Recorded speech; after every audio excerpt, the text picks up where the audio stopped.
कल हम लोग एक शादी समारोह में जा रहे थे। रात लगभग 8:15 के आसपास हम लोग जब नैली दुबल के रास्ता से गुजर रहे थे, नैली जैसे ही पार करते एक सफ़ेद कलर की स्कॉर्पियो सामने से आती है। दोनों गाड़ियां अपने साइड में चल रही थी, हम इधर से जा रहे थे, उधर से वो गाड़ी आ रही थी। वो शायद उसमें बैठे हुए जो लोग थे वो मेरे गाड़ी की पहचान या बोर्ड की पहचान से वो अचानक मेरे गाड़ी को सामने की तरफ से हिट करने का प्रयास करते हैं। कॉलेज थाना पहुंचे हैं, क्या मामला है?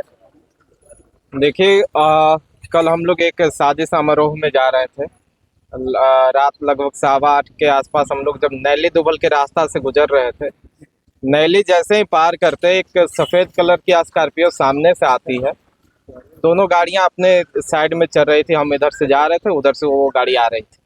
वो शायद उसमें बैठे हुए जो लोग थे वो मेरे गाड़ी की पहचान या बोर्ड की पहचान से वो अचानक मेरे गाड़ी को सामने की तरफ से हिट करने का प्रयास करते हैं। जब उसमें वो विफल रहते हैं, क्योंकि हमारे गाड़ी जो है वो रोड से जैसे ही हमने देखा कि मेरे गाड़ी के सामने ला रहा था, गाड़ी अपनी पूरी जो है रोड के किनारे उतार दी गई। लेकिन जब वो उसमें विफल होते हैं तो हमें ये लगता है कि वो लोग पी करके आ रहे होंगे और गाड़ी अचानक जो है अनकंट्रोल हुई होगी तो हमारे गाड़ी की तरफ आ गया। लेकिन वो गाड़ी आगे जा करके घुमाती है और ओवरटेक करने के लिए वापस मुड़ करके ओवरटेक करने का प्रयास करती है। तब हमें जो है जो है खतरा का संदेह होता है। हमने तुरंत यहाँ के जो थाना अध्यक्ष हैं, मगध मेडिकल थाना पड़ता है, वहाँ के थाना अध्यक्ष को फ़ोन किया हमने कि हमारी टीम है और टीम के ऊपर जो है हमला किया गया। और इसके बाद हम लोग गाड़ी वहाँ से, क्योंकि गाड़ी रोकते नहीं है हम लोग भाई, हमारे पास ना कोई सुरक्षा का जरिया है ना कुछ और व्यवस्था है। हम लोग वहाँ से गाड़ी को निकालते हैं और ये भी अंदेशा लगता है कि जिस प्रकार से वो गाड़ी तेजी से मोड़ता है, हमें ये लगता है कि उनके पास कुछ भी हो सकते हैं, कोई भी व्यक्ति बैठे हो सकते हैं, उनके हाथ में हथियार भी हो सकते हैं। हम लोग गाड़ी वहाँ से निकाल देते हैं। गाड़ी जैसे ही हमारी आगे बढ़ती है वो पीछे से हॉर्न और डिपर के माध्यम से ओवरटेक करने का प्रयास करता है। फिर भी हम लोग आगे बढ़ते रहते हैं। आगे जाकर के गोपी बिगहा से पहले वो हमारे गाड़ी को ओवरटेक करते हैं, सामने हमारे गाड़ी को ला करके अपनी गाड़ी खड़ी करते हैं। उसमें से 7 से 8 लोग उतरते हैं और सीधे हमारे गाड़ी पे हमला कर देते हैं। गाली गलौज करते हुए शीशा पे वार करने का प्रयास करते हैं, शीशा तोड़ने का प्रयास करते हैं।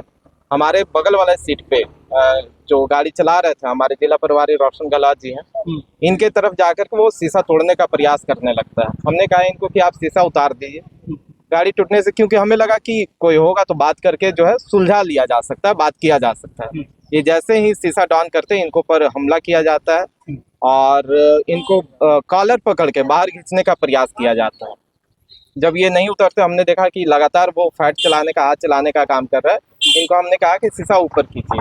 वो फिर मेरी तरफ आते हैं और लगातार ये कहते हैं कि तुम बाहर निकलो नहीं तो तुमको जान मार देंगे, गोली मार देंगे। इस प्रकार की तमाम धमकियां, गाली गलौज वो कर रहे होते हैं। लेकिन गाड़ी में हम लोग भी 5-6 लोग थे। इतना में ही उसमें से एक व्यक्ति ने फ़ोन किया और फ़ोन के माध्यम से तुरंत जो है 4 से 5 मिनट के अंदर उसी स्थान पे 3 बाइक से 8 से 9 की संख्या में कुछ और लड़के आते हैं जो बहुत ज़्यादा एग्रेसिव होते हैं। और एग्रेशन के हमें लगता है मुख्य वजह ये था कि उनके पास हथियार भी होंगे। लाठी डंडे तो थे ही इन लोगों के पास, उनके पास हथियार भी होंगे। वो आते हैं, सीधे बोलते हैं कि तुम बाहर निकलो, तुमको मार देंगे, निकालो इसको बाहर, इसको मार देते हैं। उसका साज के रूप में 1-2 वीडियो हमने करने का प्रयास किया, क्योंकि इतना एग्रेसिव वो लोग थे कि हमारे एक साथी वीडियो बनाने का प्रयास भी किए, उनके ऊपर सीधा डंडा से वार किया, वो बच गए, बाल बच गए। हम लोगों ने जब ये देखा कि अब बातें बहुत आगे बढ़ रही है और गाड़ी में हम अगर बैठे रहेंगे तो आसान शिकार हो जाएंगे उनके, अगर वो गोलियां चला देते तो बहुत आसान शिकार हम थे उस समय। इसलिए ये सोच करके भी हम लोग गाड़ी से उतरते हैं, उनसे जाते हैं, बात करने का प्रयास करते हैं। इसी दरमियान में जो है थाना की गाड़ी वहाँ पे नज़र आती है और वो लोग थाना की गाड़ी को देख करके वहाँ से निकल जाते हैं। हम लोग उन्हें वहाँ पे रोकने का, ब्लॉक करने का भी प्रयास करते हैं, लेकिन वो लोग जो है निकल जाते हैं वहाँ से। अभी हम लोग मगध मेडिकल थाना में आए हैं इसको लेकर के लिखित शिकायत करने। लेकिन देखिए, जब तक यहाँ के वरीय अधिकारी नहीं समझेंगे, ये मेरे साथ पहली घटना नहीं, ये तीसरी घटना है। आप सभी उस समय भी थे जब आमस में एक पीड़ित परिवार से मिलने गए और वहाँ पे किस प्रकार से पूरा जो है जो विरोधी था, जो अपराधी थे, जो उनके परिवार के साथ मारपीट किए थे, वही अपराधी तबके के लोग हमारे संगठन के हमारे ऊपर हमला करने का प्रयास किया था। उस समय भी हम लोगों ने आमस थाना में आवेदन दिया था। उसके बाद भिंडस वजीरगंज में जो सुरनी ग्राम में महिला के साथ रेप किया गया, परिवार के साथ मारपीट किया गया, उस मामला में जब हम लोग जाते हैं तो हमारे साथ उस प्रकार उस समय जो यहाँ के दबंग लोगों के द्वारा फोन के माध्यम से गालियां दी गई, धमकियां दी गई, जान से मारने की धमकियां दी गई। उसको लेकर के भी हम लोग गया SC/ST थाना में मुकदमा दर्ज करवा चुके हैं। आज हम लोग मगध मेटल थाना में आए हैं। अब हमें ये लगता है कि जब तक हम लोग या तो मारे ना जाए या जिला ना छोड़ दें, क्योंकि अपराधी बेलगाम है और अधिकारी का उन पे संरक्षण। ऐसे लोगों का अगर अपराधियों पे संरक्षण रहेगा तो इनके मनोबल तो दिन प्रतिदिन बढ़ते जा रहे हैं। और जब हम जैसे लोग सुरक्षित नहीं है, जिनके साथ 10-15 लोग साथ में हमेशा चलते हैं, जिनके पास 4 चक्का गाड़ियां हैं, जो समाज की लड़ाई को लड़ते हैं, अपने अधिकार को जानते हैं, पुलिस प्रशासन कानून व्यवस्था को जानते हैं, अगर वो सुरक्षित नहीं है तो गरीब वंचित शोषित समाज जो गांव में बसते हैं वो कितने सुरक्षित होंगे। तो ऐसे अपराधियों को आप सोचना पड़ेगा। देखिए, कल जब घटना घटी उसी समय वहीं से हमने SSP महोदय को 2 कॉल किया, उनका अभी तक रिस्पांस नहीं आया। ना उन्होंने मेरा फोन रिसीव किया और ना अभी तक उनके दफ्तर से या उनके तरफ से कॉल किया गया। सिटी SP महोदय को भी हमने फोन किया, उनके तरफ से भी अभी तक कोई रिस्पांस नहीं आया।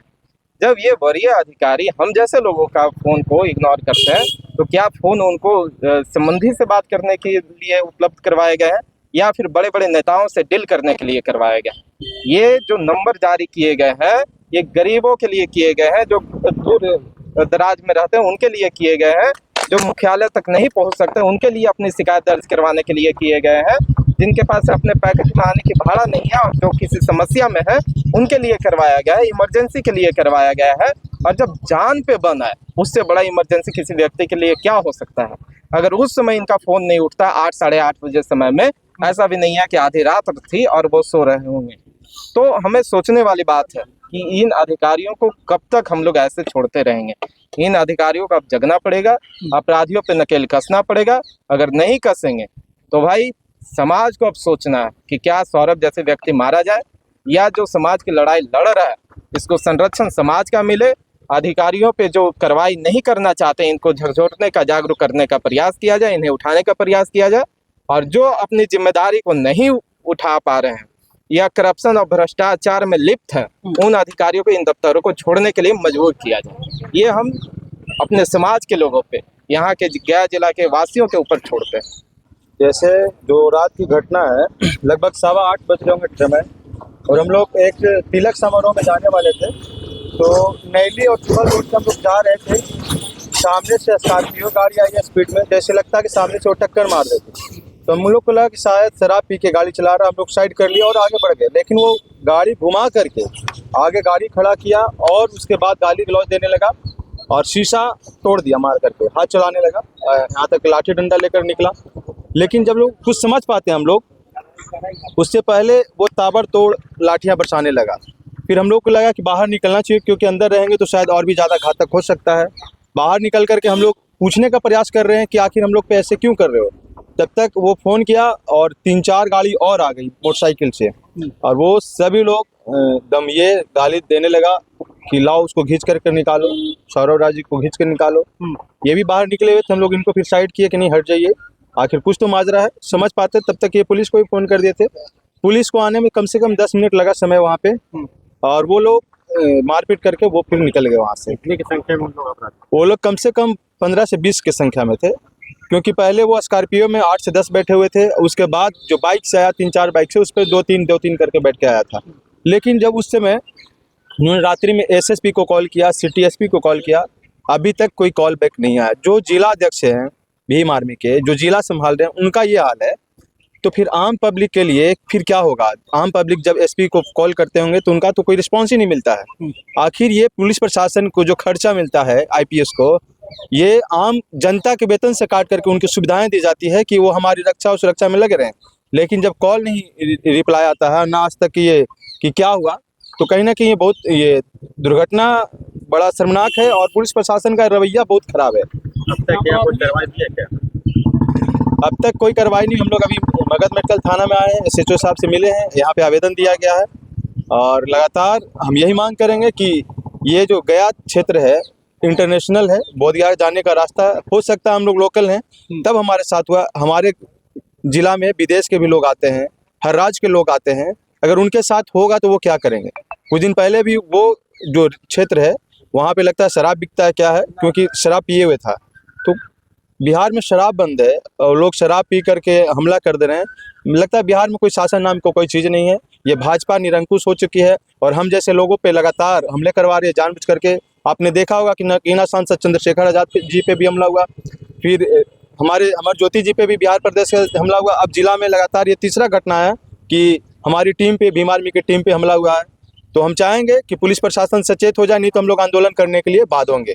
तो हम लोग चलते हैं कहीं पर भी समाज के काम को लेकर, तो समाज का ही आज सपोर्ट यदि सही ढंग का होता है या हमारे प्रशासन का सपोर्ट होता तो हमारे भाई हम लोगों पर ये जानलेवा हमला नहीं होता। क्योंकि हम लोग तो चाहते हैं कि भाई समाज को ज़्यादा से ज़्यादा बेहतरीन करें, वहाँ पर लोगों को अच्छा मूवमेंट, अच्छा मतलब कि वहाँ पर जो प्रशासन का सहायता हो। जब हमारे मतलब जिला अध्यक्ष, जिला प्रभारी का उस तक फ़ोन नहीं उठाते, एसएसपी थाना तो हमें बहुत अच्छा कोऑपरेट किया कि 15-20 मिनट में वहाँ पर हमारे पास इस घटना स्थल पर पहुँच गया। बाकी हमारे एसएसपी महोदय हो गए और भी मतलब कि जो जिला के जो कहा जाता है भ्रष्ट मतलब कि जो ऑफिसर है, इन लोगों के पास कुछ कहा नहीं जा सकता है, फ़ोन तक नहीं रिसीव करते हैं। तो हमें किस पर, जो हमारी समाज हमारे भीम आर्मी पर सबसे ज़्यादा भरोसा, प्रशासन से ज़्यादा भरोसा करती है। जब हमारे जो यहाँ के मुखिया हैं मतलब जिला का अध्यक्ष, इनका जब फ़ोन नहीं उठा रहा है तो हम लोग प्रशासन पर तो विश्वास ही उठ गया है। अब कहाँ पर जा सकते हैं हम लोग जो।